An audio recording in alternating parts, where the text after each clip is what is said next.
말씀으로 여는 거룩한 하루, 매일 영광 이창현 목사입니다. 오늘도 말씀과 함께 하시는 영광스러운 성도님들 되시기를 축복합니다. 우리 함께 기도드리겠습니다. 이 시간 주님의 말씀을 읽을 때 성령님 오셔서 밝혀주소서, 눈을 열어 보게 하소서, 귀를 열어 듣게 하소서, 마음을 열어 깨닫게 하소서, 깨달은 말씀대로 살게 하소서, 오늘도 생명의 말씀으로 채워주소서. 예수 그리스도의 이름으로 기도드립니다. 아멘. 오늘 함께 보실 말씀은 창세기 20장 1절에서 18절의 말씀입니다. 창세기 20장 1절에서 18절의 말씀, 새번역 성경으로 봉독하겠습니다. 아브라함은 마므레에서 네겝 지역으로 옮겨가서 가데스와 수루 사이에서 살았다. 아브라함은 그랄에 잠시 머문 적이 있는데 거기에서 아브라함이 자기 아내 사라를 사람들에게 자기 누이라 소개하였으므로 그랄 왕 아비멜렉이 사람을 보내서 사라를 데려갔다. 그런데 그날 밤에 하나님이 꿈에 아비멜렉에게 나타나셔서 말씀하셨다. 내가 이 여자를 데려왔으니 너는 곧 죽는다. 이 여자는 남편이 있는 여자다. 아비멜렉은 아직 그 여인에게 가까이 하지 않았으므로 주님께 이렇게 아뢰었다. 주님께서 의로운 한 민족을 멸하시렵니까? 아브라함이 저에게 이 여인은 자기 누이라고 하지 않았습니까? 또 이 여인도 아브라함을 오라버니라고 말하지 않았습니까? 저는 깨끗한 마음으로 떳떳하게 이 일을 하였습니다. 하나님이 꿈에 또 그에게 말씀하셨다. 그렇다. 나는 내가 깨끗한 마음으로 이렇게 한 줄을 잘 안다. 그러므로 내가 너를 지켜서 내가 나에게 죄를 짓지 못하도록 한 것이다. 그 여인을 건드리지 못하게 한 이유도 바로 여기에 있다. 이제 그 여인을 남편에게로 돌려보내어라. 그의 남편은 예언자이므로 너에게 탈이 나지 않게 하여 달라고 기도할 것이고 너는 살 것이다. 그러나 그 여인을 돌려보내지 않으면 너와 너에게 속한 사람들이 틀림없이 다 죽을 줄 알아라. 다음날 아침에 아비멜렉은 일찍 일어나서 신하들을 다 불렀다. 그들은 왕에게 일어난 일을 다 듣고서 매우 두려워하였다. 아비멜렉은 아브라함을 불러들여서 호통을 쳤다.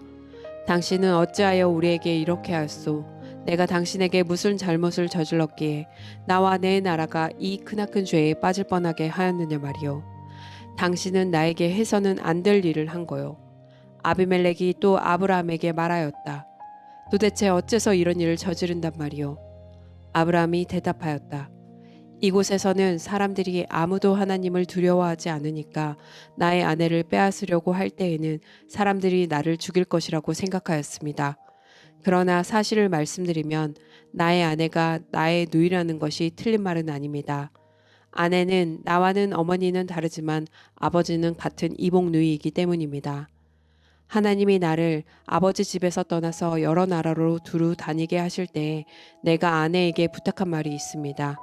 우리가 어느 곳으로 가든지 사람들이 나를 두고서 묻거든 그대는 나를 오라버니라고 하시오. 이것이 그대가 나에게 베풀 수 있는 은혜요. 하고 말한 바 있습니다. 아비멜렉이 아브라함에게 양떼와 소떼와 남종과 여종을 선물로 주고 아내 사라도 아브라함에게 돌려보냈다. 아비멜렉이 아브라함에게 말하였다. 나의 땅이 당신 앞에 있으니 원하는 곳이 어디이든지 가서 거기에서 자리를 잡으시오. 그리고 사라에게는 이렇게 말하였다. 나는 그대의 오라버니에게 은 1,000세겔을 주었소. 이것은 그대와 함께 있는 여러 사람에게서 그대가 받은 부끄러움을 조금이나마 덜어보려는 나의 성의의 표시요. 그대가 결백하다는 것을 모두가 알게 될 것이요. 아브라함이 하나님께 기도하니 하나님이 아비멜렉과 그의 아내와 그의 여종들이 다시 아이를 가질 수 있도록 태를 열어주셨다. 아비멜렉이 아브라함의 아내 사라를 데려간 일로 주님께서는 전에 아비멜렉 집안의 모든 여자의 태를 닫으셨었다. 이 시간에는요, 우리 2분 정도 말씀 묵상하는 시간 갖도록 하겠습니다.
네, 말씀 잘 묵상하셨나요?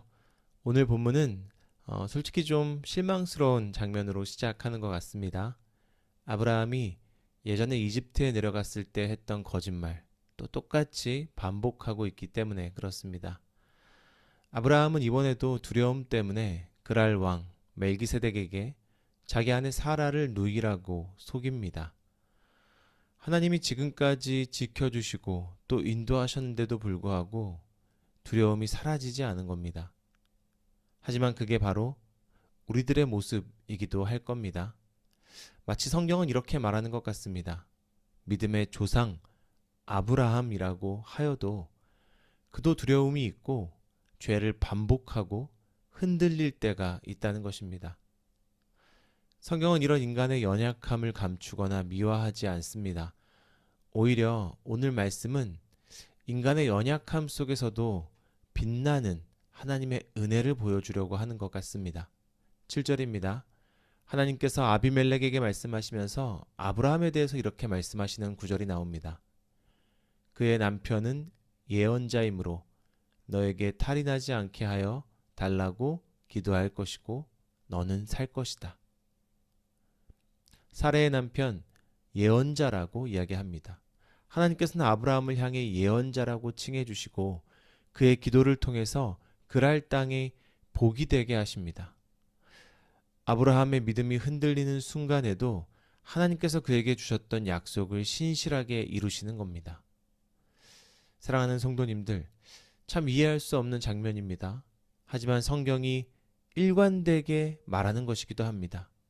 성경은요, 하나님의 부르심은 완벽하고 탁월한 사람을 착출하려는 호명이 아니라 연약한 이를 붙들고 변화시키는 하나님의 은혜라는 것입니다. 오늘 말씀도 마찬가지입니다. 아브라함의 거짓말은 분명 그들에게 위기를 자초하지만 잘못된 일이었지만 그럼에도 하나님께서는 사라를 끝까지 지키셔서 그녀를 통해서 자녀 이삭을 주실 것입니다. 그리고 아브라함을 중보자로 세우셔서 너는 복이 될지라 라고 했던 그 약속이 오늘 말씀에서 성취됩니다. 이와 같이 하나님의 약속은 사람의 완전함이나 그의 탁월한 능력에 서 있지 않고 하나님의 신실하심 위에 서 있습니다. 이 진리가 오늘 말씀 묵상하는 우리들에게도 위로와 격려가 되기를 소망합니다. 우리도 하나님을 믿지만 여전히 두렵습니다. 믿음이 흔들릴 때가 있고요. 죄를 반복하며 죄와 더불어 살아갑니다. 하지만 하나님은 이런 우리의 연약함과 실패와 범죄에도 나에게 주셨던 믿음과 구원의 약속을 포기하지 않으십니다. 이 하나님의 열심이, 이 하나님의 신실하심이 우리를 붙들고 있음을 기억하는 저와 여러분이 되기를 바랍니다.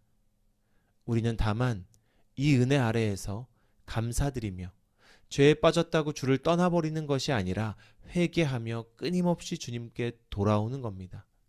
그렇게 오늘 하루도 우리의 연약함보다 크신 하나님을 신뢰하십시오. 하나님의 신실하심을 붙드십시오. 그렇게 다시 믿음의 자리로 나아가는 저와 여러분들이 다 되시기를 주님의 이름으로 축복합니다. 우리 함께 기도드리겠습니다. 사랑과 은혜가 충만하신 주님 감사합니다. 오늘 주신 말씀처럼 우리는 연약합니다. 우리는 죄와 더불어 살아갑니다. 그럼에도 불구하고 주님 우리에게 주신 믿음을 포기치 않으시며 우리에게 주신 약속을 신실하게 성취하시는 주님을 바라봅니다. 우리가 그 주님을 붙들게 하여 주시옵소서. 우리가 죄로 범죄하여 넘어지더라도 다시 일어나 주님께 돌아오게 하시고 주를 꼭 붙잡으며 이 믿음의 행진을 이어가게 하옵소서. 하나님께서 인도하시는 대로 순종하며 나의 삶을 주님께 드립니다. 주님께서 우리를 붙잡아 주시옵소서. 이 모든 말씀 우리 주 예수 그리스도의 이름으로 기도합니다. 아멘.